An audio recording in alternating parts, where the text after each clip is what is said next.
Começando aqui então mais uma das nossas reuniões. Hoje o nosso estudo é a continuidade da introdução do Evangelho segundo o Espiritismo. E eu queria, a partir de hoje, trazer para nós aqui uma nova ideia.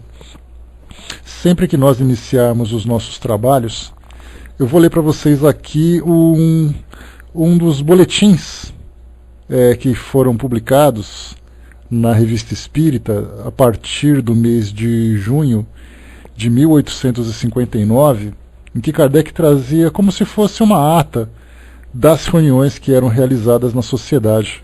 É importante para nós conhecermos de que forma que os trabalhos eram feitos, porque assim a gente vai conseguir acompanhar não apenas a rotina de tudo aquilo que era feito na sociedade, no dia a dia das reuniões da sociedade, inclusive até trazendo para nós como uma referência, uma comparação daquilo que hoje se realiza nas casas espíritas, mas também para entendermos de que forma que esses trabalhos contribuíram para a elaboração da codificação que nós estudamos hoje. Então, muitas vezes a gente acredita que as comunicações, as psicografias, as orientações chegavam ou na casa de Kardec ou na casa de outras pessoas, não valorizando especificamente os trabalhos que eram realizados nas reuniões da sociedade. Então, a partir de hoje, todos os dias, quando a gente começar o nosso estudo, eu vou ler assim um boletim rápido para a gente poder acompanhar, e assim a gente vai tentar, desde 1859 até 69, 10 anos ali, todos os dias um trechinho, são cartas pequenas, são anotações pequenas, só para a gente poder ali acompanhar o que Kardec fazia naquela época. Então, aqui na edição de julho de 1859, é quando Kardec publica exatamente essa intenção. Então ele começa assim: boletim da Sociedade Parisiense de Estudos Espíritas. Daqui em diante publicaremos regularmente o relato das sessões da sociedade. Esperávamos fazê-lo a partir deste número, mas a abundância de matérias nos obriga a adiá-lo para a próxima edição. Os sócios que não residem em Paris e os membros correspondentes poderão assim acompanhar os trabalhos da sociedade. Hoje limitamo-nos a dizer que o Sr. Allan Kardec, a despeito da intenção expressa em seu discurso de encerramento de renunciar à presidência, quando da renovação de sua diretoria, foi eleito por unanimidade, à exceção de um voto contrário e uma abstenção. Ele julgou deselegante sustentar essa decisão diante de um testemunho deveras lisonjeiro. Contudo, só o aceitou condicionalmente e sob reserva expressa de demitir-se de suas funções no momento em que a sociedade estiver em condições de oferecer a presidência a alguém cujo nome e posição social sejam capazes de exprimir-lhe maior relevo. Seu desejo era poder consagrar todo o seu tempo aos trabalhos e aos estudos que vem desenvolvendo.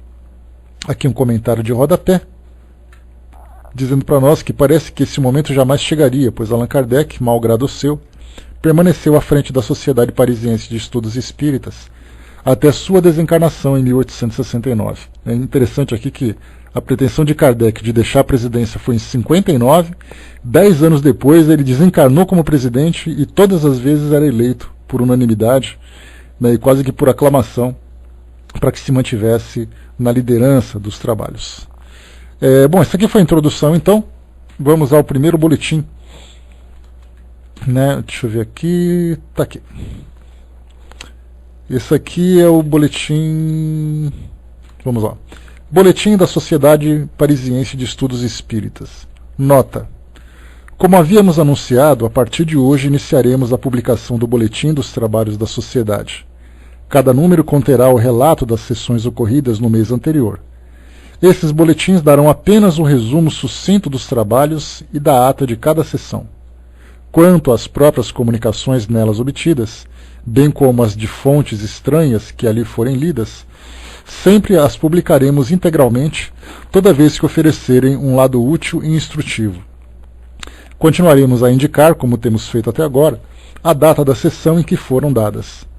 A abundância das matérias e as necessidades da classificação muitas vezes nos obrigam a inverter a ordem de certos documentos, mas isso não representará nenhum inconveniente, porquanto mais cedo ou mais tarde eles encontrarão o seu lugar.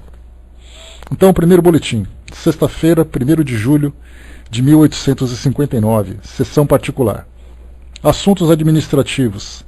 Admissão do Sr. S., membro correspondente em Bordeaux.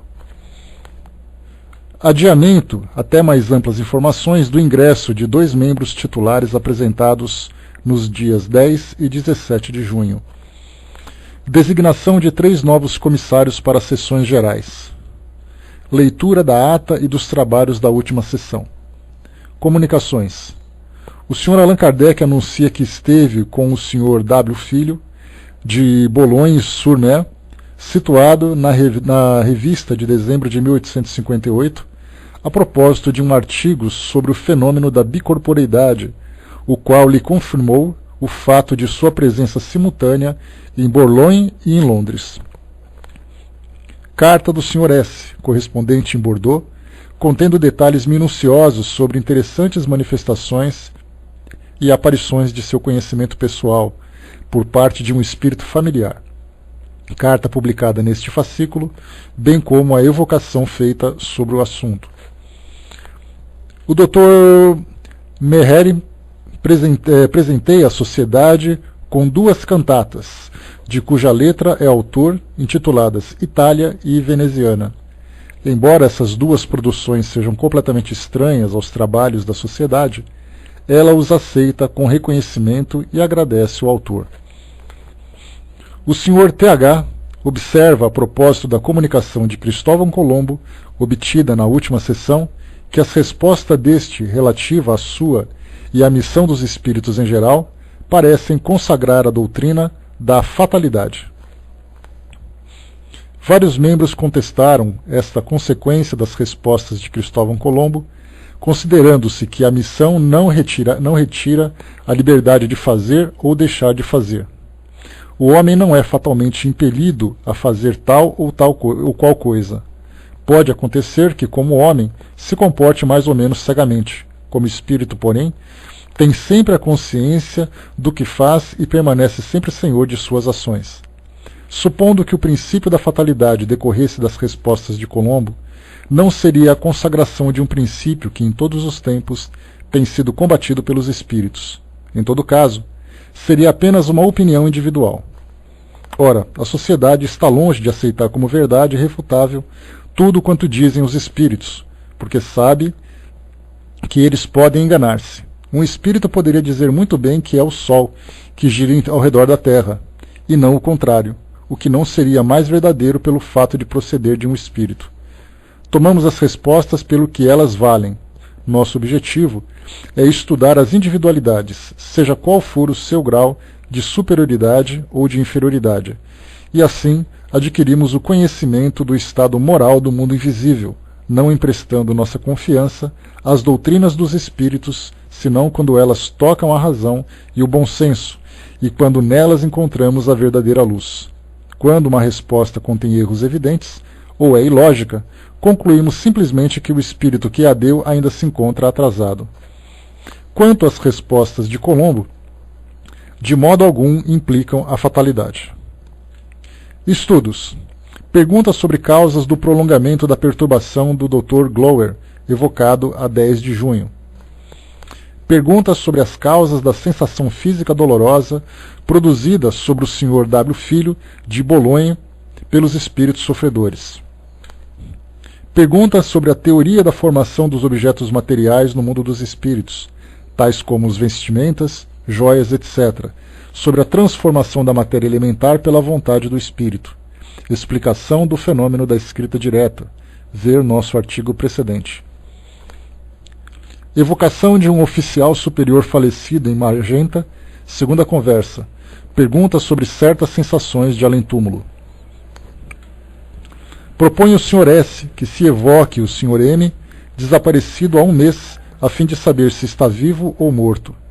Interrogado a respeito, São Luís diz que tal evocação não pode ser feita, que a incerteza reinante sobre a sorte desse homem tem um objetivo de prova e que mais tarde se saberá, pelos meios ordinários, o que de fato aconteceu.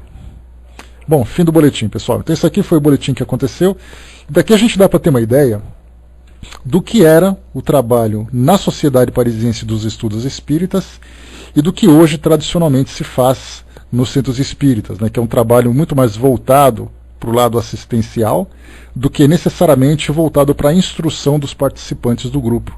Então hoje nós temos as palestras dedicadas ao público em geral, prestação de serviço ao público em geral, coisa que na sociedade era todos os membros participavam essencialmente para a instrução através de evocações, através de leituras de psicografias, através da participação dos seus membros. Então a gente viu aqui um detalhe interessante, inclusive, desse caso, que nessa última citação de um senhor que estava desaparecido há um mês, foi feita então uma tentativa de evocação para saber exatamente se ele se encontrava encarnado ou desencarnado, e São Luís disse que essa evocação não poderia ser feita, ou mesmo que fosse feita, o espírito não responderia, porque isso era uma aprovação para a família. Olha que interessante que a gente vê hoje, famílias de pessoas desaparecidas, é uma prova que essa família tem que passar para viver exatamente com essa incerteza, né, de onde se encontra essa pessoa. Então hoje nós vemos nos meios de comunicação, lamentamos a angústia da família que perde um parente próximo, um amigo que desaparece, simplesmente tentam de todas as formas encontrar uma resposta para o paradeiro dessa pessoa e eles não encontram. E aqui a gente observa exatamente que é uma necessidade que a família tem de passar por essa aprovação.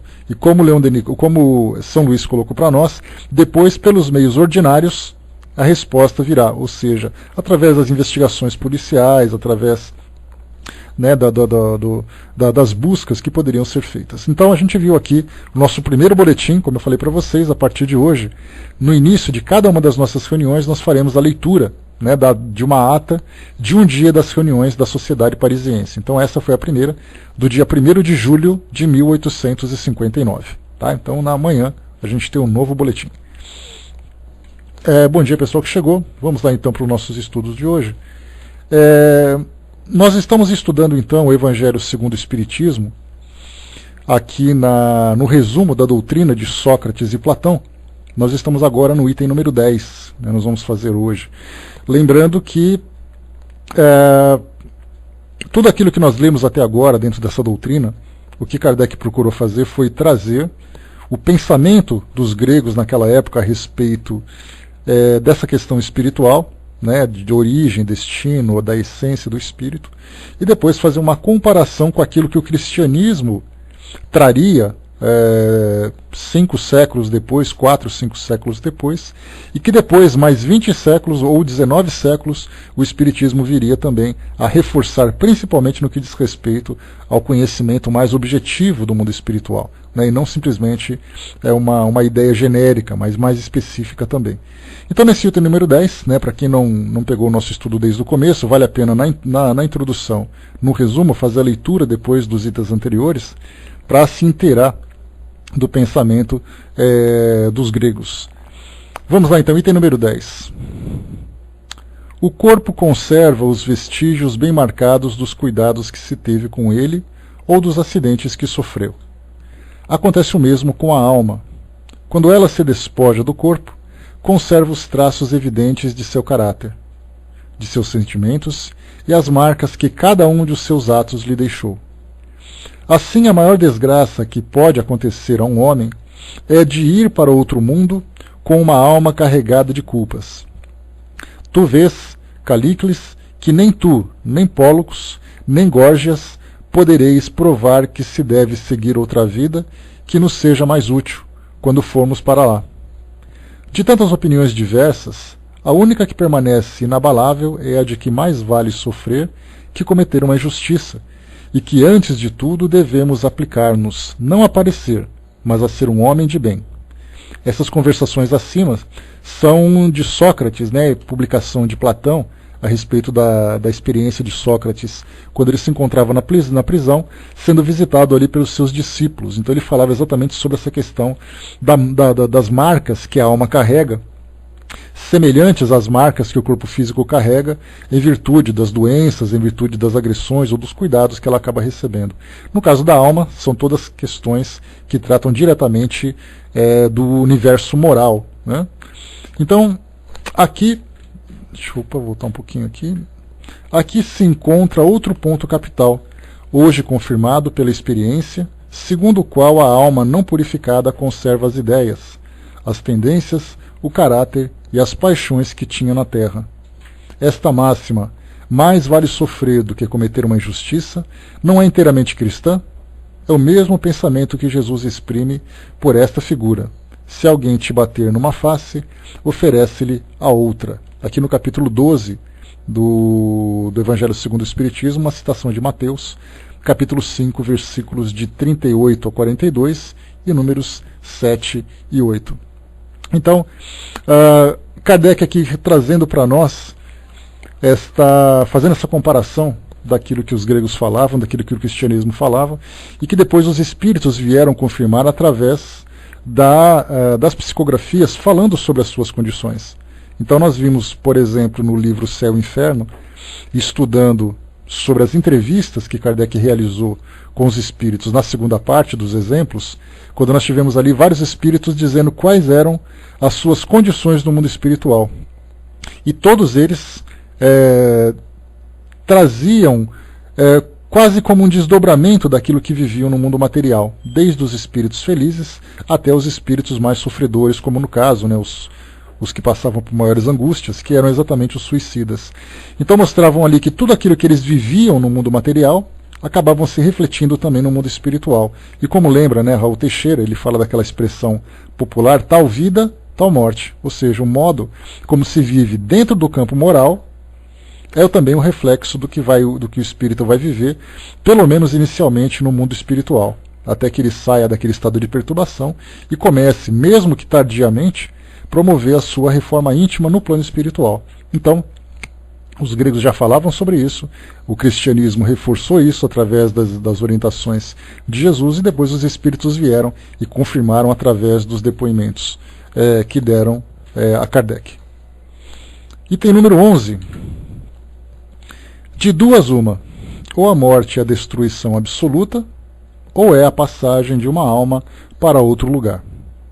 Se tudo deve extinguir-se, a morte é como uma dessas raras noites que passamos sem sonhar e sem nenhuma consciência de nós mesmos.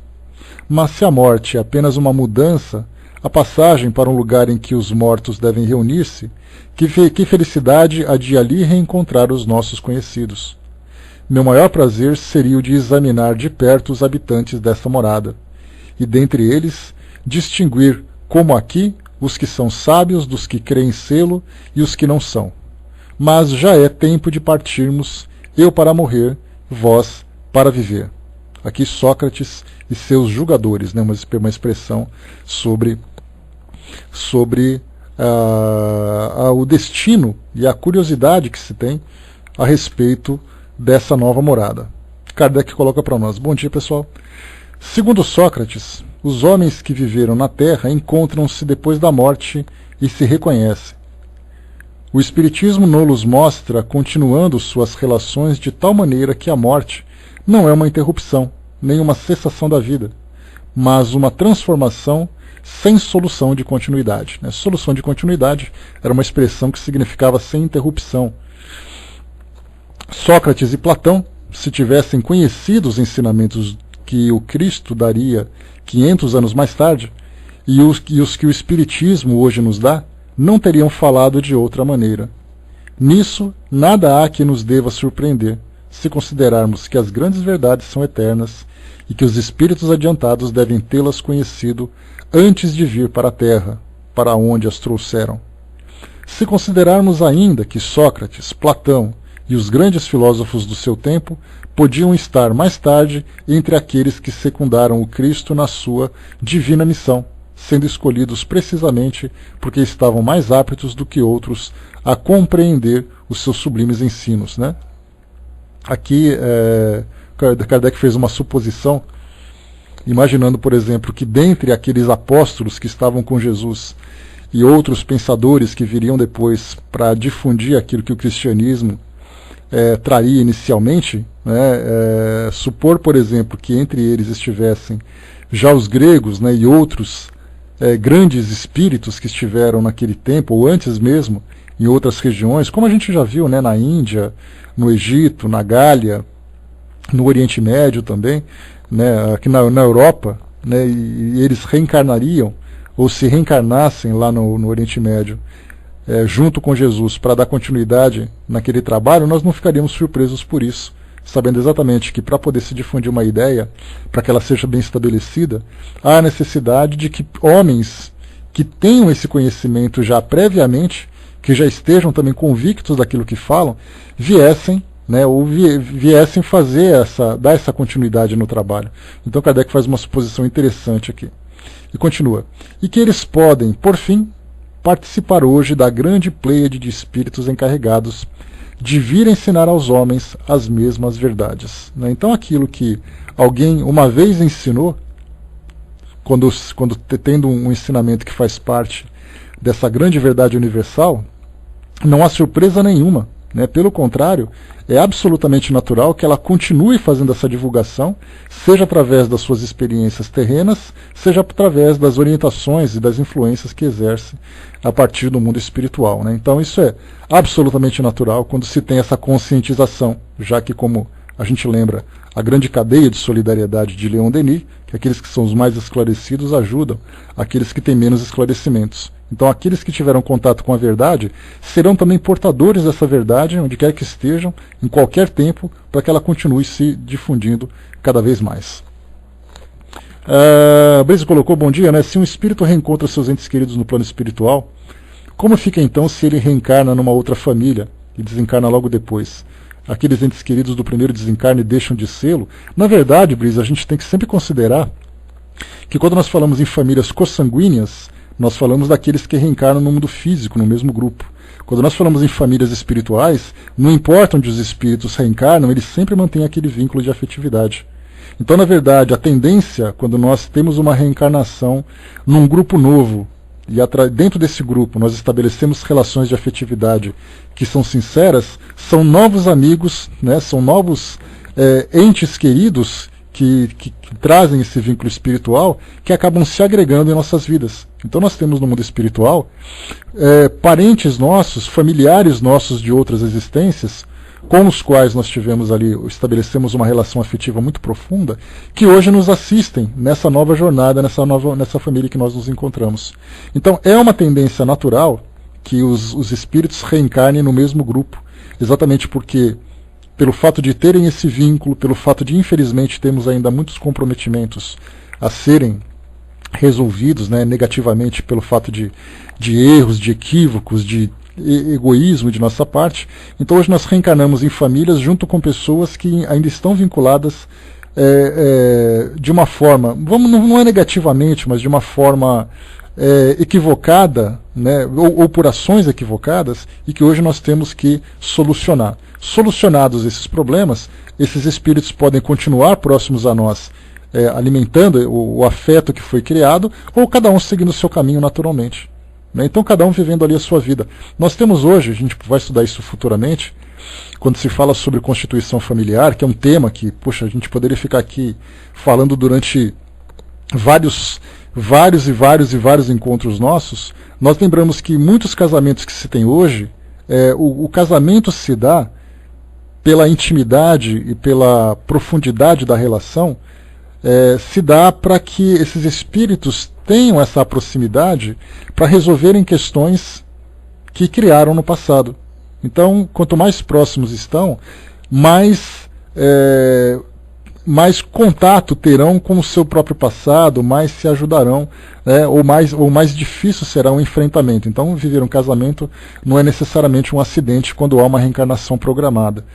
Então, muitos espíritos se casam, a gente imagina assim que vai ter que viver com aquela pessoa para sempre, que ela faz parte da nossa vida. Muitas vezes é uma única existência dentro daquela relação mais próxima, acabou aquilo, tudo resolvido, cada um segue seu caminho, sem necessariamente ter obrigação de continuar um ao lado do outro, sem que haja uma necessidade. Né? Então, nesse caso, a gente pensa sempre na nossa família universal. Tá? Olha, Sandra, acidente, a gente lembra que o acaso é sempre Deus assinando de uma forma anônima, né? Então o que a gente julga de acidente, na verdade, é algo que foi programado de uma forma tão detalhada, nós acabamos não percebendo isso, né? Então, E a gente vê, né, isso aqui é uma especulação naturalmente, né, imagina, principalmente no seu caso, que saiu do Brasil, foi morar fora, se isolou da família por causa de um casamento, a gente pergunta, será que isso foi um acidente? Né? Então, como a gente vê como é complicado tudo isso. Eles colocou, né, duro se entortar o treco, né, e voltar casado com a sogra. Pá, e por que não? Né? Vai que já viu como é a situação, né? Fernando colocou, né, dá mais divórcio com mágoas e crimes. Na verdade, essas mágoas e crimes são os erros que cometem, né, Fernando? Exatamente aquilo que deveria ser evitado. E essas mágoas e crimes, na verdade, continuam perpetuando aquela dor criada naquela relação, que deveria exatamente fazer o contrário, o perdão, o amor, não necessariamente aquele amor que nós imaginamos, o amor passional que nós temos hoje, mas aquele amor de respeito, aquele amor de fraternidade, de amizade que foi criada, e depois cada um, né, vai para um lado, né? Na hora certa, né, Sandra? Tem aquele ditado que diz assim, que tudo acaba bem. Se não acabou, se não está bem é porque ainda não acabou. Então, paciência e vamos em frente. Bom, continuando, pessoal. Bom dia, quem chegou. Item número 12. Vamos lá.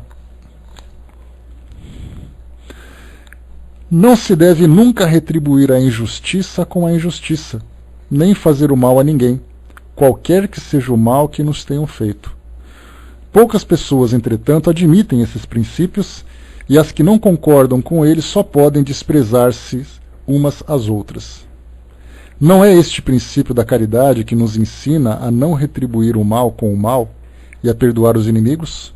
Então aqui também mais um pensamento daquela época, agora voltado para essa questão, da moralidade na relação, das relações, que os gregos já falavam aqui e que Kardec trouxe para nós, falando sobre esse princípio da caridade. E tem uma passagem muito interessante de Joana de Ângeles, que ela trouxe através do Divaldo Franco, uma frase que diz assim: o mal que me faz mal não é o mal que me fazem. O mal que me faz mal é o mal que eu faço, porque isso me torna uma pessoa má. Então aqui quando se fala, né, quando dizem que não retribuir injustiça com injustiça, mas exatamente exercer o perdão, mostra exatamente esse princípio fundamental, moral, que é uma verdade absoluta, incondicional, em todas as épocas e em todas as crenças. E alimentar essa vingança, quando Jesus fala sobre dar a outra face, naturalmente a gente muitas vezes interpreta de um modo ingênuo, né, de você continuar sofrendo, de você aceitar um sofrimento, mas esse dar a outra face significa exatamente não retribuir o mal com o mal, mas exatamente tratar de uma forma educativa, né, de retribuir esse mal com o bem da caridade, com o bem da compreensão, com o bem da educação também. Né? Então esse é um princípio moral que em todas as épocas, em todas as filosofias estão presentes. Coisa que, o que nós vemos hoje, que é sempre importante a gente contextualizar os ensinamentos que nós recebemos daquela época de Kardec, daquela época de Jesus, antes mesmo de Jesus, nos tempos antes de Cristo, em outras doutrinas, contextualizar a nossa realidade. E nós vemos hoje, por exemplo, que há grupos aqui no nosso planeta que são motivados por princípios religiosos a alimentarem exatamente essa vingança. Como nós vemos ali os atentados terroristas, as guerras que foram provocadas, né, e todos os apontamentos que são feitos hoje, mostra exatamente, apesar da filosofia que abraçam, trazerem esses princípios, quando nós falamos, por exemplo, da religião judaica, como nós vemos hoje, Israel e Palestina, nesse conflito de tanta destruição, e também em outras regiões, que trazem motivação, de certa forma, religiosa, embora seja política, econômica também, mas com um fundamento religioso bastante influente, né, ou bastante presente, nós vemos que as religiões trazem esses princípios de elevação moral. Mas aqueles que são seus seguidores, por não compreenderem ainda a imortalidade da alma, de não fazerem aquela ligação ou aquela conexão daquilo que vivem em termos de crença com aquilo que vivem na realidade. Então separam, por incrível que pareça, aquilo que eu acredito. Então eu penso assim, que eu vou alcançar o mundo espiritual quando eu cumprir todos os meus rituais, as minhas práticas, e quando eu deixar o mundo físico, eu vou então para o mundo espiritual, sem se dar conta de que o mundo espiritual é construído exatamente a partir das atitudes dele no dia a dia. Por isso, então, a gente vê que a incoerência daquilo que se acredita e daquilo que se vive.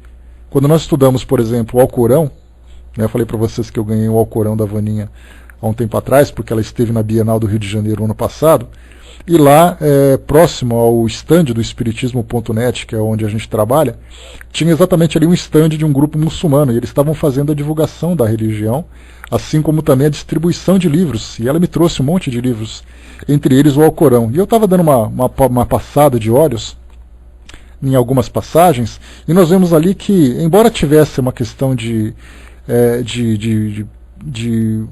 a vivência de um pensamento patriarcal, né, naquela época em que o homem tinha muito mais direitos do que as mulheres deveriam ser submissas e tudo mais, mas os princípios morais, tirando essas questões culturais, era fundamentado naquilo que Jesus praticamente trouxe.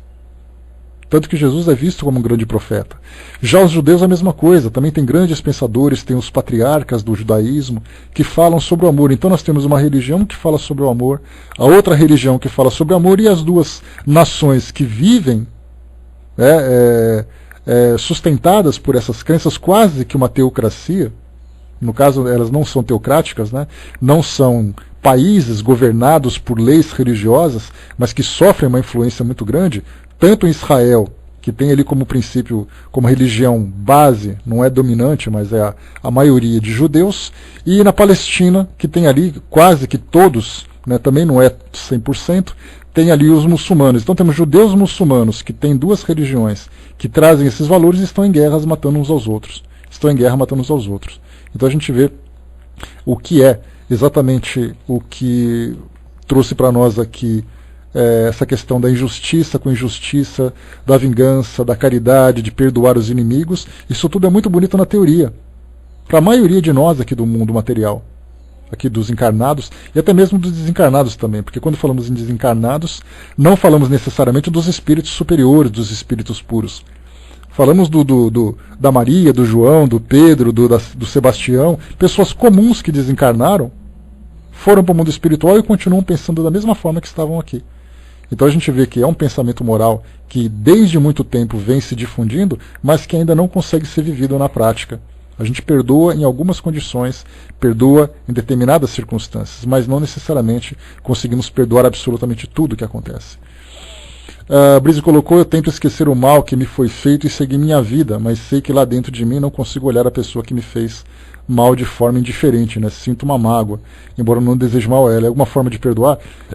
Brise, é interessante a gente lembrar, bom dia pessoal que chegou, lembrar que nós já fizemos um estudo sobre isso, e esses estudos do Evangelho que a gente vem fazendo é bastante interessante nessa parte, mas nós já fizemos um estudo uma vez em que nós exploramos com bastante atenção essa questão do perdão, que inclusive faz parte do conteúdo desse livro que a gente está vendo. O perdão, ele não é simplesmente uma atitude, ele é um processo. Você não simplesmente perdoa de uma hora para outra. A gente primeiro passa por aquele sentimento de dor, sentimento de mágoa, depois a gente passa por aquele sentimento de muitas vezes indiferença, depois a gente começa a olhar com certo carinho, não um carinho da afetividade de dizer não, eu te perdoo, você é meu melhor amigo, mas aquele carinho fraternal de percebendo que o erro que foi cometido no passado se deu em circunstâncias de fraqueza de caráter daquela pessoa, fraqueza de valores, de provocações que ela não conseguiu resistir. Então a gente começa a ver o mundo de um modo diferente. Então, na verdade, muitas vezes você pode demorar uma ou várias existências nesse processo de perdão de uma situação que você vivenciou. Mas quanto mais esclarecidos nós somos, entendendo que nós somos espíritos imperfeitos, que nós podemos errar, que muitas vezes erramos muito mais por ignorância do que por desejo, a gente começa a ver aquela pessoa dentro das suas fraquezas, nas suas características humanas. E não necessariamente como um algoz, um vilão que veio exclusivamente para nos provocar uma dor. Ele errou como também nós magoamos muitas pessoas. Se nós pudéssemos olhar no coração de cada pessoa que já viveu ao nosso lado, nós veremos que muitas vezes nós magoamos as pessoas sem sequer se dar conta que fizemos isso. Por causa de uma palavra, por causa de uma atitude. De repente uma pessoa fez um comentário, fez um convite, você recusou, e ela percebeu que você não fez isso porque você não estava afim de ficar com ela. De repente você inventou uma desculpa para não estar com ela em outro lugar. E a gente de repente começa a perceber quantos corações nós manchamos sem sequer percebermos. E muitas vezes nós machucamos as pessoas numa situação que foi bastante clara, quer dizer, que nós falamos alguma coisa, agimos de alguma forma, mas foi porque nós não conseguimos agir de um modo diferente. Foi aquilo que nós poderíamos oferecer naquele momento, diante da nossa pequenez ainda no desenvolvimento. Então vemos assim, quanto mais esclarecimento nós temos e mais força para vencer essas tendências, mais rápido o perdão se dá. Mas muitas vezes, quando nós não conseguimos, esse perdão vai ser um processo, né, que quanto mais a gente aprende, mais a gente compreende e consegue tomar mais atitudes também. O Osmar colocou para nós, né, o perdão não pode ser visto como um decreto, mas um processo longo, um processo demorado, um processo trabalhoso, que exige muito sacrifício de nós mesmos, sacrifício do nosso ego, sacrifício do nosso orgulho. Né? Então, cada um de nós tem um próprio tempo para cada circunstância. Né? Para cada circunstância. Brise colocou, né, sei disso e tento sempre olhar meus gestos e atitudes para tentar entender o erro dos outros. Esse é o processo. Agora deixa a natureza agir, né, pense dessa forma, se esforce cada vez mais para não ver o lado negativo, né, que as pessoas trazem, mas vê também o lado positivo. Que perdoar não significa assim, olha, eu te perdoo, eu não te desejo mal, mas sinceramente eu não consigo conviver com você. Isso é o momento que nós temos hoje. No futuro, se nós conseguirmos falar, olha, vem cá me dar um abraço, tudo bem, mas nós não podemos, não adianta. Amizade é uma coisa que se cultiva, não é uma coisa que você deseja. Você não escolhe as pessoas que você quer ser amigo. A amizade, ela nasce naturalmente a partir das afinidades, dos sentimentos, do modo de pensar e tudo mais. Então, continuemos nesse processo. Né? É um processo difícil, como eu falei para vocês, mas quanto mais a gente estuda esses ensinamentos cristãos, não pelo fato de Jesus ser uma figura religiosa, mas pelo fato de vermos Jesus como um sábio, e dentro dessa sabedoria trazer para nós esse ensinamento que ele é muito verdadeiro. Né? Vamos lá, próximo item. Item número 13.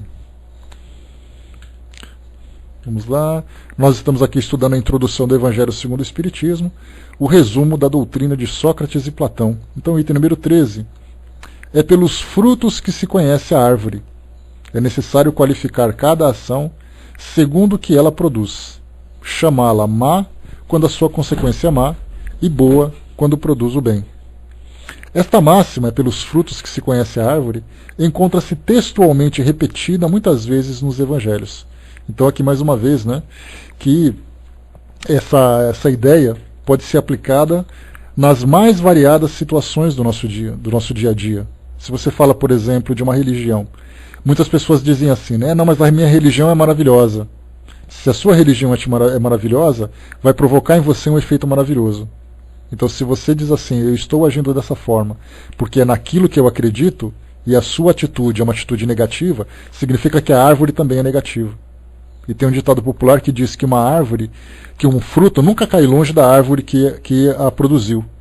Né? Então, por isso, a gente vê no nosso dia a dia com relação à família, com relação à educação moral, com relação à educação religiosa, tudo isso é para nós são escolas, todos esses são escolas, desde da moralidade, da filosofia, da espiritualidade, da familiar, são escolas que formam o nosso caráter. E se nós somos alunos que trazem características claras desses ensinamentos, isso reflete exatamente aquilo que a árvore produz. Então já se falava nessa continuidade da transmissão de valores entre os gregos e Jesus, como foi colocado por Kardec, né, os apóstolos transcreveram isso textualmente dessa forma. Né? Se um fruto é bom, a árvore é boa. Se o fruto é mau, a árvore é má. Sendo esse fruto nada mais do que aqueles que são os discípulos, aqueles que são os aprendizes daquela escola filosófica ou daquela escola religiosa. Item número 14. A gente está passando rapidamente por isso daqui, por essas passagens, né, porque é só para a gente ter uma ideia da comparação, para entendermos que a doutrina espírita não é simplesmente uma invenção. Ela é, na verdade, uma continuidade daquilo que no passado já se fazia em termos de escola filosófica. Então, mas depois cada um desses itens aqui serão estudados no decorrer do nosso estudo aqui do nosso livro, né, com mais observações, com mais profundidade, com comentário dos espíritos, com contextualização nas passagens do Evangelho. Então a gente só está dando aqui uma olhada rápida e superficial sobre a comparação dessas filosofias. Número 14. Vamos lá. A riqueza é um grande perigo. Todo homem que ama a riqueza não ama nem ele, nem ao que possui. Mas há uma coisa que é ainda mais estranha do que aquilo que ele possui. Então lá no capítulo 16, que fala sobre isso. Deixa eu pegar aqui para nós o capítulo 16. Kardec colocou aqui a referência, mas não colocou o título para nós. Vamos ver aqui qual é a referência do capítulo 15. Só um instantinho. Capítulo 15 não, capítulo 15 não, capítulo 16. Então aqui capítulo 16, 14, 15, 16. Servir a Deus e a Mamon. Aí fala sobre salvação dos ricos, guardai-vos da avareza, Jesus em casa de Zaqueu, parábola do mal rico, parábola dos talentos, utilidade providencial da fortuna, desigualdade das riquezas, a verdadeira propriedade, emprego da fortuna e desprendimento dos bens terrenos. Né? Então aqui para nós, como foi colocado, deixa eu pegar aqui de novo, como foi colocado para nós aqui, falando que a riqueza é um grande perigo. E aí, inevitavelmente, a gente lembra a passagem da Condessa Paula. A Condessa Paula foi uma condessa que viveu na época de Kardec, na França, lá em Paris, que, se eu não me engano foi em Paris, e ela então, depois de desencarnada, ela veio trazer o seu depoimento, né, como espírito, na condição de um espírito feliz, que apesar do título nobiliárquico que ela possuía, de viver entre a nobreza na França daquela época, ela foi um espírito extremamente elevado em termos de moralidade, de valores. E aí então ela na sua instrução, no livro O Céu e o Inferno, ela fala que a prova da riqueza é uma prova extremamente difícil. É uma prova extremamente dolorosa pelo fato de nós ainda termos essas fraquezas para aceitarmos a vivência no mundo material com desprendimento. Né? Então isso aqui também é um dos ensinamentos que Jesus já falava naquela época. Né? Item número 15, vamos lá. As mais belas preces e os mais belos sacrifícios agradam menos a divindade do que uma alma virtuosa que se esforça por assemelhar-se a ela. Seria grave que os deuses se interessassem mais pelas nossas oferendas do que pelas nossas almas.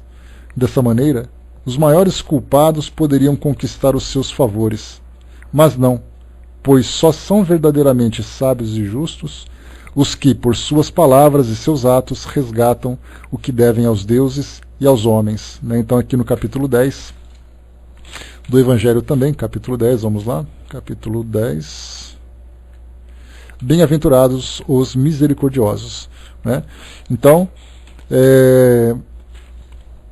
nós pensamos que aquilo que a nossa sociedade aceita naturalmente é aquilo que também Deus aceitaria naturalmente.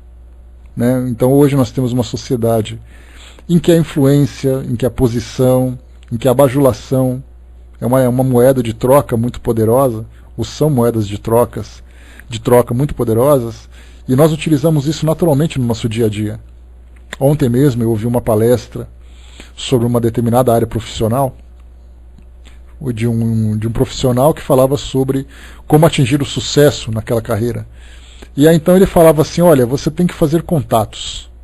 E nós somos educados a viver de troca de favores. Então você desde pequeno aprende que se você faz alguma coisa para alguém, esse alguém um dia vai te retribuir. E você tem que aplicar isso na sua profissão. Você tem que ajudar as pessoas a alcançarem o sucesso delas, para que você um dia possa ser ajudado também a alcançar o seu sucesso. Então a gente viu que nesse comentário, que era um comentário que ele é bastante pertinente para a nossa realidade material, embora seja completamente inverso, né, está numa direção completamente diferente daquela que Jesus trouxe para nós, de falar sobre simplesmente agir por amor, agir por caridade, agir por generosidade, e não agir por interesse. E ele pregava exatamente isso, né? Você tem que fazer isso para que você possa se beneficiar. Então faça, mas faça de coração. Isso foi uma observação curiosa, né? Você tem que fazer essa troca, mas quando você fizer, faça de coração. Quer dizer, você faz com o coração, mas com a cabeça atenta para aquilo que vai te trazer como retorno. Né? Então, é exatamente assim que nós vemos hoje a nossa sociedade. E no mundo espiritual, muitas vezes a gente pensa assim. Então nós escolhemos uma frase, uma mensagem, escolhemos assim uma forma de uma linguagem para nos comunicarmos com Deus, de conversar com Ele. Muitas vezes nós vemos aquelas orações que são realizadas em cima de púlpitos, nos palanques de palestras, né? Aquelas orações maravilhosas, mas que na verdade brotam muito mais da mente do que do coração. Então, na verdade, muito mais do que palavras, para entrarmos em sintonia com Deus, é importante nós pensarmos sempre nas nossas ações. As nossas ações são preces constantes. Então, quando agimos no bem, nós estamos constantemente num estado de prece, como eu já comentei com vocês outras vezes. Então, quando nós estamos assim, quando se fala sobre o trabalho caritativo, o trabalho em benefício do próximo, é um exercício contínuo, né, para fazer com que a bondade floresça dentro de nós, floresça em nossos corações. Então, muito mais do que palavras, pensarmos sempre mais nessa questão das atitudes. O Braz lembrou aqui, né, para fazer o bem, a única cartilha teria que ser o amor em ação, né, um amor universal na mira, né, que somos um. Pois é, isso é algo que a gente vai aprendendo aos poucos, né, a compreensão que nós temos do amor, ela é ainda um pouco limitada, um pouco infantil. Né, nós temos um amor condicionado às nossas relações mais próximas, né, e às pessoas por quem nós temos algum afeto. E não aquele amor incondicional, aquele amor que toca, inclusive as pessoas por quem nós não temos qualquer tipo, né, de sentimento, de relacionamentos. Então, é um amor limitado. O doente, na verdade, Fernando, ele a gente pode dizer assim que ele provoca sofrimento. Mas quando eu falo desse amor que nós conhecemos hoje, ele é um amor assim: eu amo a minha família, eu amo os meus amigos, eu amo as minhas coisas. Quando sai um pouco desse universo pessoal, ele começa então a não ser mais um amor. Eu já mudo o sentimento, que ele se torna um amor indiferente, um sentimento indiferente pelas pessoas, né? Então, aqui o que fala exatamente sobre esse amor universal foi exatamente aquele que Jesus ensinou, de sair pelo mundo falando com as pessoas como se elas fossem de sua própria família. Como se falar com carinho com as pessoas, falar com vontade de auxiliar, com vontade de promover realmente o bem. Né? Então esse amor a gente vai exercitando aos poucos. E o trabalho caritativo, o trabalho voluntário, ele é um grande ambiente, ele é uma ferramenta que nos permite isso, de você fazer um trabalho para pessoas que você nunca viu. Então você não viu a primeira vez, você não se lembra a segunda vez, na terceira você começa a se lembrar e já começa a tratar de uma forma carinhosa aquela pessoa que convive com você naquele ambiente, recebendo o seu trabalho, né, como benefício, e isso mostra que do nada o sentimento começou a brotar. Então a gente vê a nobreza que é fazer parte desse trabalho constante de autodoação. Então é assim que a gente começa a viver esse amor incondicional, esse amor universal. Claro que a gente vive isso com muita restrição, porque nós não conseguimos ainda alcançar tamanha profundidade. Né? E tanto que nós vemos que aqueles espíritos que hoje, ou que na atualidade, ou em todos os tempos na verdade, reencarnaram aqui no mundo como grandes missionários, nós podemos ver que eles viveram uma vida de absoluta doação. Nós tivemos ali Gandhi, nós tivemos Mahatma Gandhi, nós tivemos ali Madre Teresa de Calcutá, nós tivemos Chico Xavier, nós tivemos Irmã Dulce, nós tivemos Frei Galvão, nós tivemos tantos outros conhecidos e desconhecidos na história da humanidade, que por acaso viveram num ambiente religioso. E a gente fala por acaso porque quando você fala em trabalho, em viver em função da autodoação, nós percebemos que não tem nenhuma outra organização no nosso planeta que faça isso.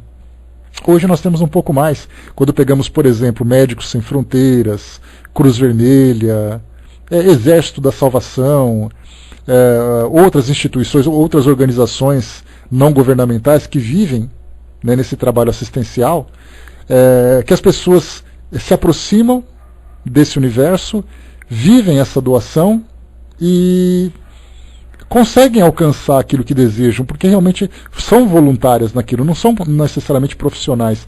E mesmo que sejam profissionais que precisem ganhar suas vidas, eles se aproximam dessas instituições para se sustentarem através da remuneração que recebem, mas ao mesmo tempo continuarem prestando aquele serviço que é tão valoroso para elas.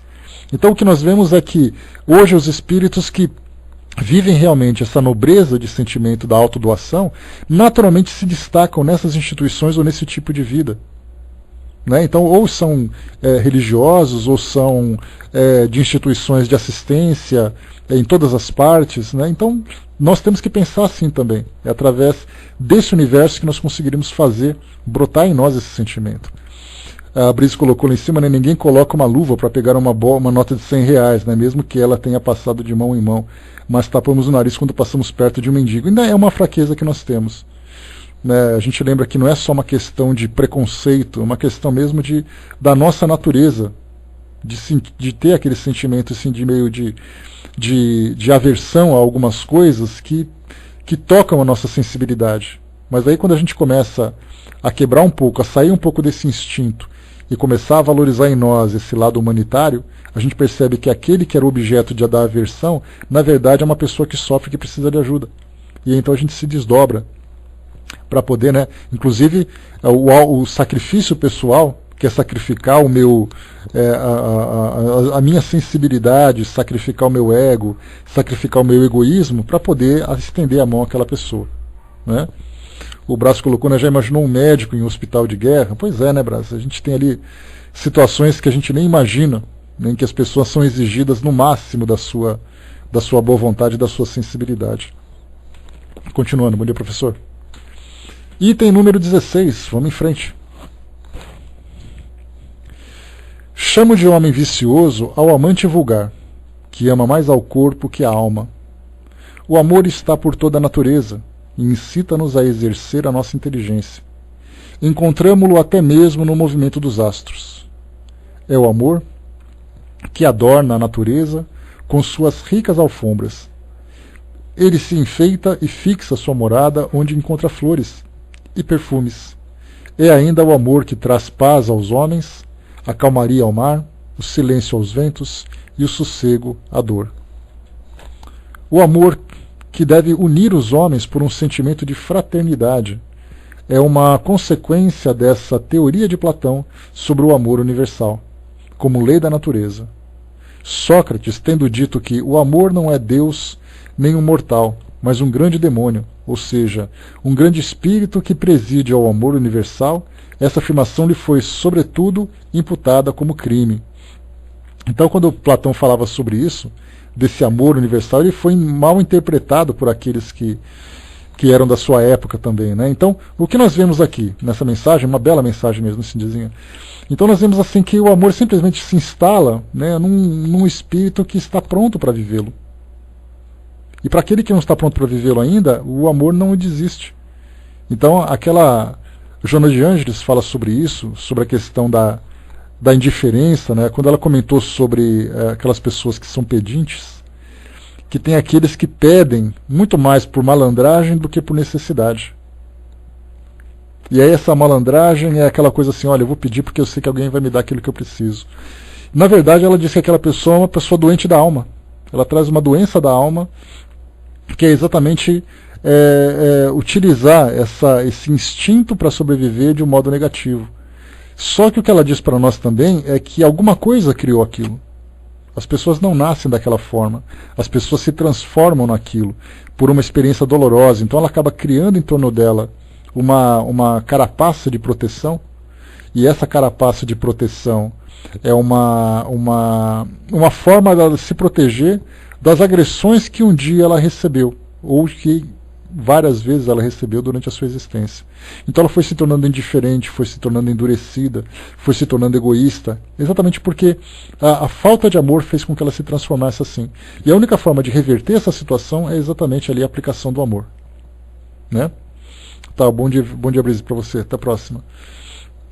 Então aqui, né, essa passagem é muito importante para nós, que Platão já falava sobre isso e que veio ali confirmar com tudo aquilo que Jesus trouxe para nós. Item número 17. A virtude não pode ser ensinada. Ela vem por um dom de Deus aos que a possuem. É quase a doutrina cristã sobre a graça. Mas se a virtude é um dom de Deus, é um favor, e pode perguntar-se por que ela não é concedida a todos. De outro lado, se ele é um dom, não há mérito de parte daquele que a possui. O Espiritismo é mais explícito. Ele ensina que aquele que a possui a adquiriu pelos seus esforços nas vidas sucessivas, ao se livrar pouco a pouco das suas imperfeições. A graça é a força que Deus concede a todo homem de boa vontade para se livrar do mal e fazer o bem. Então aqui o comentário, né, que foi trazido para nós, né, só um instantinho, pessoal. Um comentário que foi trazido para nós sobre por Platão. Prontinho. Um comentário que foi trazido para nós por Platão e por Sócrates também, que falava sobre essa questão que a virtude não pode ser ensinada, mas é um dom. O que Kardec chama a atenção é que quando você fala que ela é um dom, dá a impressão de que Deus escolheu para quem ele escolheu a que pessoa, né, ou qual pessoa vai se tornar uma pessoa boa, uma pessoa de virtudes, e qual pessoa vai ser simplesmente abandonada por esses valores. Então, ser bom é uma criação, não é uma conquista. E aí nós entramos em contradição nesse pensamento, exatamente com aquilo que os espíritos trazem para nós, que Kardec chamou a atenção aqui para corrigir, falando exatamente isso, que na verdade a bondade que existe no coração das pessoas, ou os valores que ela conquista, são exatamente frutos do esforço pessoal que ela teve na sua autotransformação. Enquanto que outros que tiveram que têm as mesmas oportunidades, se não optam por esse tipo de vida, é uma escolha pessoal também e vai sofrer as consequências disso. Então a virtude, diferentemente do que foi colocado, não pode ser ensinada. Ela vem como um dom de Deus aos que a possuem. Na verdade, ela não apenas é exemplificada, mas ela é conquistada também. Item número 18. Vamos lá que a gente vai terminar hoje ainda esse livro. Vai até o 21, está acabando já. Há uma disposição natural em cada um de nós para nos apercebermos bem menos dos nossos defeitos do que dos defeitos alheios. Né? Aí que faz uma citação do Evangelho, que diz, né, vês as arestas no olho do teu irmão e não vês a trave no teu olho, lá no capítulo 10, que é o bem-aventurados os misericordiosos. Né? Então, aqui para nós é uma tendência natural, porque, na verdade, nós vivemos instintivamente numa relação competitiva, numa relação de competição entre as pessoas. Então, embora nós não tenhamos hoje a capacidade de admitirmos isso de uma forma clara, isso é absolutamente natural quando observamos as nossas relações. Então, se é alguém que a gente não gosta, o que a gente deseja? Deseja que ele perca. Isso acontece naturalmente numa torcida de futebol. A Copa do Mundo foi bastante clara sobre isso. Quantas vezes nós torcemos a favor de alguém e quantas vezes nós torcemos contra alguém. E por que isso tudo? Porque simplesmente não faz parte da nossa simpatia. Vemos isso nas nossas relações, por exemplo, na questão política do nosso país ou do nosso mundo. Politicamente é assim: se você tem um candidato que você gosta, você torce para que ele vença. Se por acaso o candidato que você não gosta e de repente tem um escândalo que envolve corrupção, aí então nós sentimos aquele alívio, aquela satisfação de ver aquela pessoa daquele jeito. Então, na verdade, nós temos hoje que essa questão de vermos os defeitos dos outros faz parte, então, exatamente desse tipo de vivência, de começarmos a observar nas pessoas aquilo que nós não gostamos, quando nós não temos simpatia por ela. Nós não vemos as virtudes. Nós não vemos, por exemplo, falando um pouquinho mais sobre Copa do Mundo, nós não pensamos na torcida que é apaixonada por aquele time, nós não pensamos em todos os sacrifícios que aqueles atletas e suas famílias já fizeram para poder chegar naquela condição, naquele status. A gente simplesmente quer que ele perca. Então por que isso tudo? Porque nós vivemos nesse pensamento de concorrência. Quando nós começamos a observar as pessoas, como comentamos há pouco, como seres falíveis, como seres em processo evolutivo, com provas, expiações, dificuldades, tantas quanto as nossas, às vezes muito mais difíceis que as nossas, outras nem tanto, mas todas elas passando pelas mesmas situações que nós passamos, nós começamos a alimentar então a irmandade. E eu conversei com vocês há um tempo já, faz uns 2, 3 anos mais ou menos. A gente conversou assim, né, que no mundo espiritual, na dimensão mais elevada do mundo espiritual, nós encontraremos ali espíritos vivendo sem esse tipo de entretenimento que nós temos hoje, sem esse tipo de prazer, de disputarmos virtudes, disputarmos capacidade, obrigado, Cinzinha, né, disputarmos a posição ou a condição com as pessoas. Os espíritos simplesmente vivem uma fraternidade incondicional.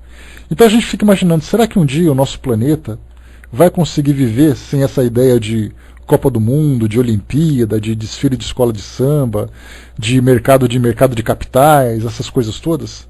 Vivendo todos em função de todos? Né? O objetivo foi esse, né, Brasil? Estudando um pouquinho sobre a história das Olimpíadas, nós vemos que eram festas, eram festivos, né, exatamente porque, como a Grécia, principalmente naquela região de Esparta, era uma região onde o vigor físico era bastante acentuado, não é, bom dia, Dudu?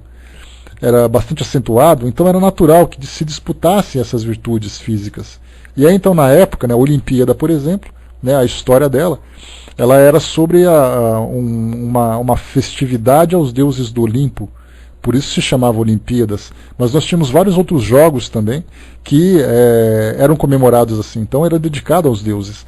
Por isso, então, naquela época, né, tanto dos persas que invadiram aquela região, os próprios gregos também conquistavam e tudo mais, acabavam criando o esporte como sendo uma forma de homenagem religiosa e ao mesmo tempo de unificação de povos. Então por isso nós vemos que isso é uma cultura para nós. Mas na verdade, se não fosse pela Olimpíada, nós teríamos outras manifestações de competitividade e competição. Né? Então, independente da Olimpíada, nós temos os povos mais antigos que também comemoravam, que também tinham ali a sua forma de manifestar esse instinto. E, na verdade, é uma forma velada também de sair daquela questão da destruição. Né? As guerras, por exemplo, mostrava quem era o povo mais forte. Então, em vez de destruir, vamos competir sem que isso necessariamente provoque uma destruição. Então, o esporte veio substituir. Nós vemos hoje isso, né? Que nas arenas, nas quadras, nos campos, em todos os lugares nós vemos ali pessoas guerreando mesmo, vendo os adversários como inimigos e coisa e tal.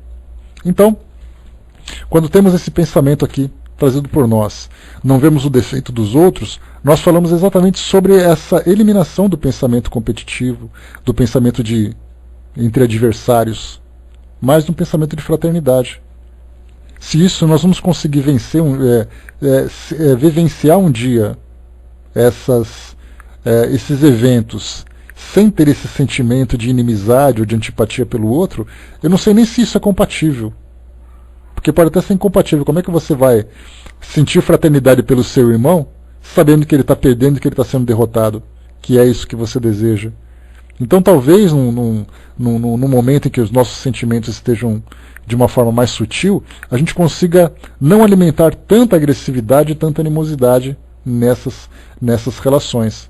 Mas, como os espíritos colocaram para nós, esse tipo de prática é algo que vai ser simplesmente eliminado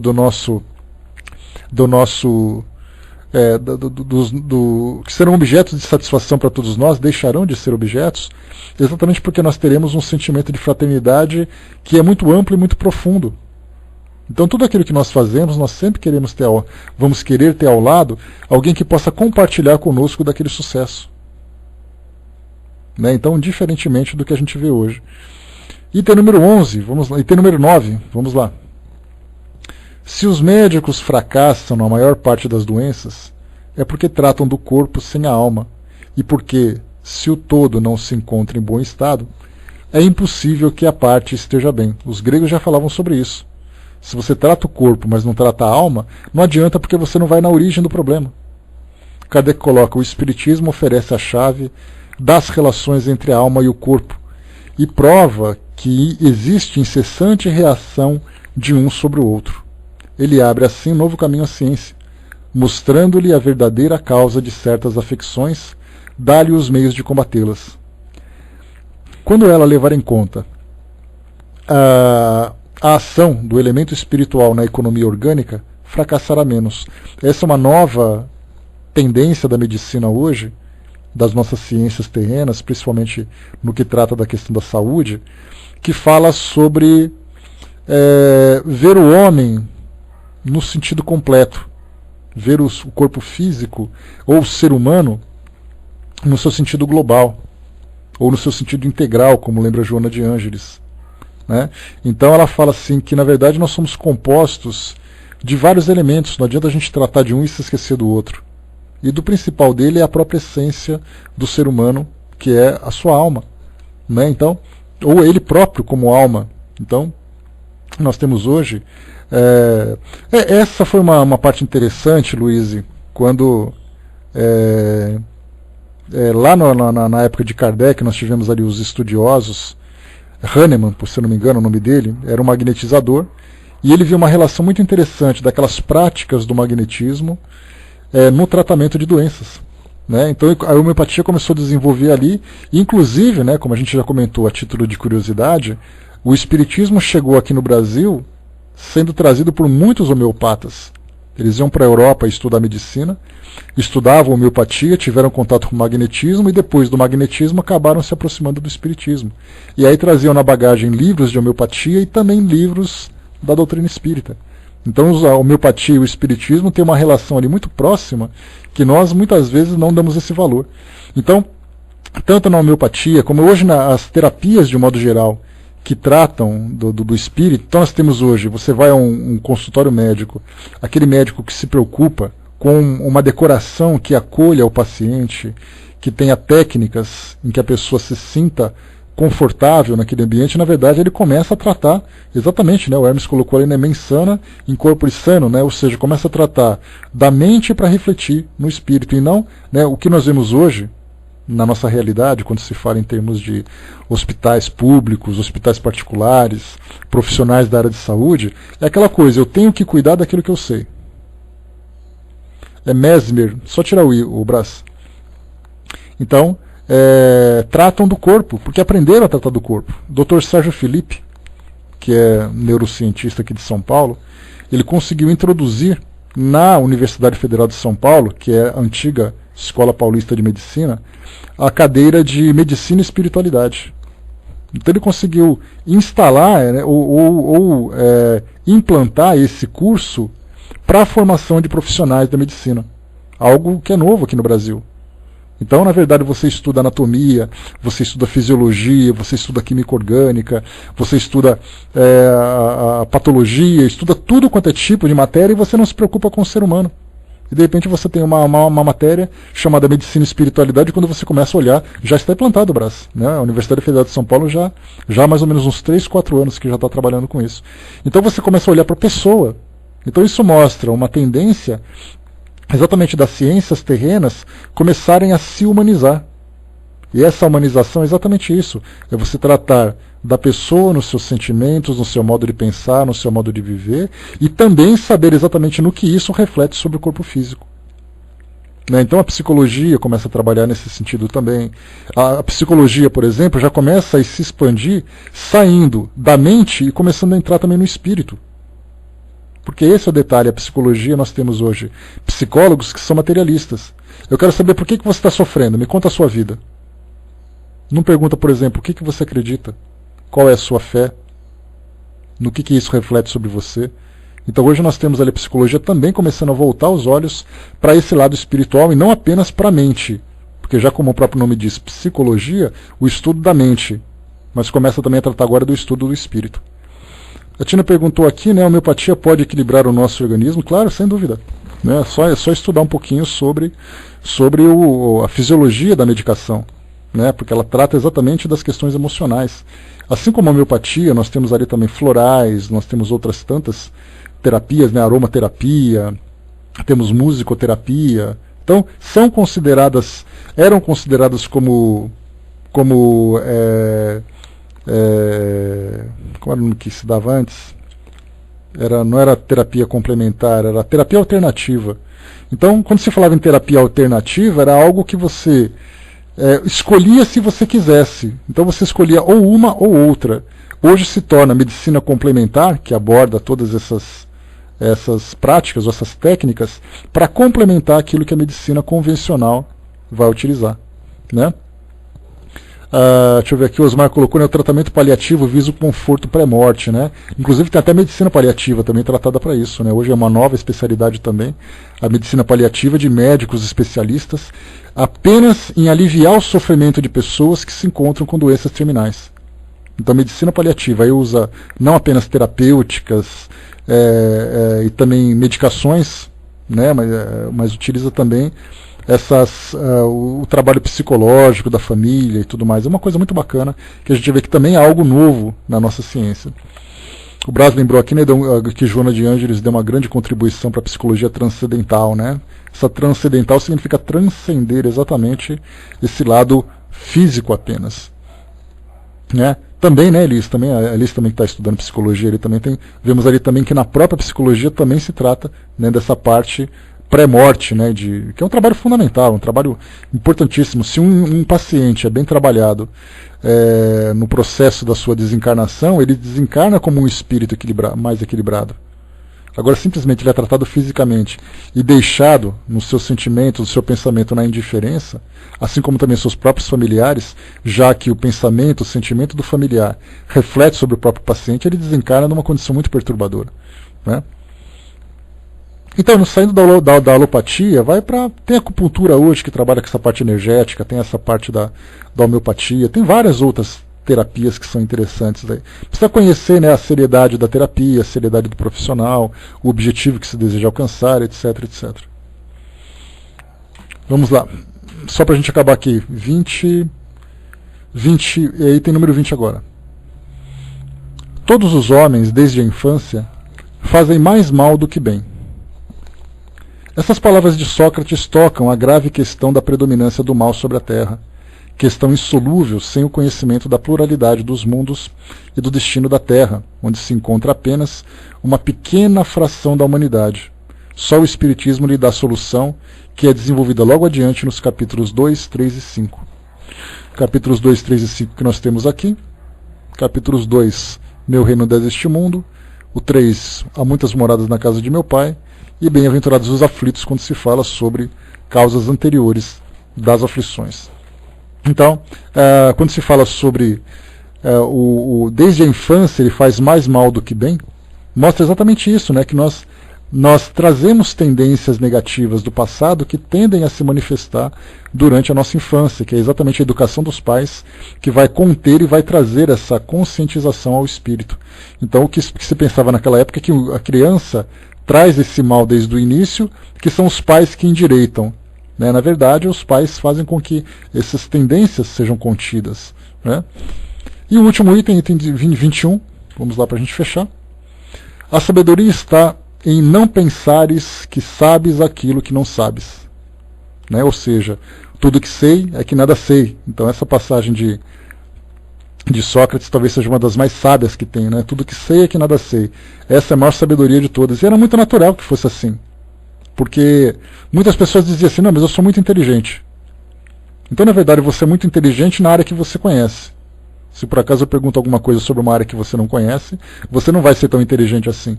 Então não adianta se imaginar que é o máximo, se imaginar que é a pessoa mais inteligente do mundo, porque não é. Então, na verdade, quando Sócrates disse que a grande sabedoria dele se dava, ele acreditar, ele ter a convicção, né, de que tudo tudo que ele sabia, né, se resumia na certeza de que ele não sabia nada, resolvido o problema. Isso vai endereçado àqueles que criticam as coisas de que frequentemente nada sabem. Platão completa esse pensamento de Sócrates ao dizer: tentemos primeiro torná-los, se possível, mais honestos nas palavras. Se não o conseguirmos, não nos ocupemos mais deles, e não busquemos mais do que a verdade. Tratemos de nos instruir, mas não nos aborreçamos. É assim que devem agir os espíritas, com relação aos seus contraditores de boa ou má fé. Se Platão revivesse hoje, encontraria as coisas mais ou menos como no seu tempo, e poderia usar essa mesma linguagem. Sócrates também encontraria quem zombasse de sua crença nos espíritos e o tratasse de louco, assim como ao seu discípulo Platão. Por haver professado esses princípios, Sócrates foi primeiro ridicularizado, depois acusado de impiedade e condenado a beber cicuta. Tanto é certo que as grandes verdades novas, levantando contra elas os interesses e os preconceitos, se ferem. Não podem ser estabelecidas sem luta e sem mártires. Então tudo isso aqui para nós, né, fala sobre os ensinamentos que Sócrates e Platão, e claro, muitos outros pensadores daquela época professavam em termos de conhecimento espiritual. Isso veio a se tornar uma realidade no cristianismo e se concretizou definitivamente naquilo que os espíritos trouxeram do mundo espiritual através dos seus depoimentos e dos seus exemplos, né? Então estudamos aqui esse resumo da doutrina de Sócrates e Platão, e o nosso próximo item de estudos será exatamente o primeiro capítulo, Não Vim Destruir a Lei, as três revelações: Moisés, Cristo e o Espiritismo, aliança da ciência com a religião e instruções dos espíritos. Lembrando que Kardec, durante o seu trabalho, recebeu muitas psicografias. E então ele foi catalogando qual psicografia se encaixava em determinado tema. Então ele traz para nós aqui a passagem do Evangelho, traz para nós aqui uns comentários feitos por ele mesmo, da sua análise, e depois traz ali as passagens dos espíritos, para os esclarecimentos dos espíritos, para poder ilustrar esses temas. E vamos naturalmente, na medida do possível, como fizemos da última vez, para cada espírito que der um depoimento, a gente vai tentar trazer um pouquinho da biografia dele para a gente conhecer a história de cada um. Porque a gente vê assim, né, espírito tal, em tal lugar, em tal data, trouxe tal mensagem, né? Mas quem é esse espírito? Então, quando a gente tem um conhecimento do seu histórico pessoal, e vemos ali que endossa mais ainda as suas palavras, não são apenas palavras vazias. Se nós vamos falar sobre caridade, nós temos que ter o depoimento de um espírito que foi caridoso, e não simplesmente um espírito que sabe teoricamente o que é caridade. Então, estudarmos a biografia, nós vamos entender se ele entende de caridade, por que ele entende de caridade. Aí nós vamos estudar para ver o que ele fez para merecer realmente esse espaço, né, dentro dessa sabedoria que o mundo espiritual traz para nós. Hoje nós iniciamos aqui uma novidade. Eu trouxe aqui logo no início do nosso trabalho, a gente vai fazer isso todos os dias. Para cada reunião nossa, no início, a primeira coisa que a gente vai ler vai ser exatamente um boletim que foi publicado na Revista Espírita sobre as reuniões que eram realizadas lá na Sociedade Parisiense de Estudos Espíritas. Hoje nós começamos estudando sobre o que foi feito. Só um instantinho aqui que eu me perdi, peraí. Aqui. Eu li aqui inicialmente. Deixa eu pegar aqui que eu mudei de página. Está aqui, ó. Começou então a partir do mês de agosto de 1859. Kardec já publicou aqui o boletim. São 4 reuniões por mês, né? Então, consequentemente, 4 boletins. Lemos aqui o primeiro boletim do dia 1º de julho de 1859. E aqui, então, Kardec falava exatamente o que aconteceu naquela reunião. Então, não vou me estender muito nos comentários, porque, do contrário, a gente não vai conseguir fazer o estudo daquilo que nós temos que fazer. Então, eu só quero ler para vocês aqui como se desenvolviam os trabalhos na sociedade, o que eles obtinham em termos de resultado dos estudos, da comunicação com os espíritos, dos trabalhos que eram realizados fora da sociedade. Então é bacana, né? Foi uma coisa legal que a gente vai aprender a conhecer as pessoas que queriam entrar para a sociedade, as pessoas que estavam sendo analisadas. Tem inclusive aqui uma passagem que a gente vai estudar lá em 1860, no mês de maio, em que um senhor, o Conde de R, né, deixou uma carta porque ele viria ao Brasil. Né, e isso foi registrado na ata da sociedade naquela época. Né, então, todos os dias, né, a gente vai pegar aqueles 5 minutinhos iniciais, 5, 10 minutos iniciais, e fazer uma leitura dessas atas. Tá? E, deixa eu ver aqui. Tem bastante coisa, né? Se é de 59 e essas atas foram publicadas até 1869, nós temos ali, são 52 semanas, 52 vezes 10, são 520 cartas para a gente ler aqui. Se Kardec não deixou de publicar nenhuma, né? Mais ou menos esse tanto. Bom, vamos lá. Vamos então aqui encerrar o nosso estudo de hoje. Mais uma vez nós vamos entrar no primeiro capítulo do Evangelho segundo o Espiritismo, já concluindo o nosso trabalho. Tá bom? Então vamos aqui para a nossa prece de encerramento. né? Só um instantinho, Milton colocou aqui, né, algumas pessoas chegam atrasadas, não poderia ser feito no final ou no meio do encontro. A gente de repente pode colocar no final, assim, deixa assim para acabar nosso estudo mais ou menos umas 10h20, mais ou menos, faz a leitura. Dá para fazer assim, fica legal. Eu estava até pensando no começo ou no final, e no começo realmente, embora, né, deixa eu ver aqui, nós estamos em 23 agora, nós tínhamos ali uns 15 no começo, né, então assim, se esses 8 atrasados, né, poderiam tentar chegar mais cedo, mas dá para a gente inverter. A gente faz o estudo,